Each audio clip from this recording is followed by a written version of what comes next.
Hello, ఈరోజు బెండకాయ రోటి పచ్చడి ఎలా చేసుకోవాలో చూద్దామండి. ముందుగా ఇక్కడ పచ్చిమిర్చి తీసుకున్నాను, బెండకాయ టమాటో తీసుకున్నానండి. బెండకాయల్ని చిన్న చిన్న పీసెస్గా కట్ చేసుకుందాము. ఇలా కట్ చేసి పక్కన పెట్టుకుందామండి బెండకాయల్ని. ఇప్పుడు స్టవ్ మీద ఒక బాండీ పెట్టుకుందాము. బాండీలో 4 టేబుల్ స్పూన్ ఆయిల్ యాడ్ చేశాను. ఆయిల్ వేడెక్కినాక పచ్చిమిర్చి వేయించుకున్నాము. పచ్చిమిర్చి వేగాయండి. ఇప్పుడు బెండకాయలు యాడ్ చేసుకుందాము. బెండకాయలు కూడా ఆయిల్లో వేయించుకోవాలి. బెండకాయ కూడా మగ్గిపోయిందండి. ఇప్పుడు టమాటా యాడ్ చేసుకొని టమాటా కూడా మగ్గిపోవాలి.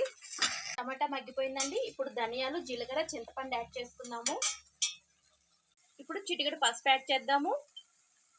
ఇలా అన్ని మగ్గిపోయాయండి. ఇప్పుడు స్టవ్ బంద్ చేసుకొని రోట్లో వేసి దంచుకుందాము. రుచికి తగినట్టు సాల్ట్ యాడ్ చేసుకొని మెత్తగా దంచుకుందాము. ఇప్పుడు ఎల్లుల్లి వేసి దంచుకుందాము. ఇప్పుడు ఆనియన్స్ వేసి దంచుకుందామండి. ఇంతే.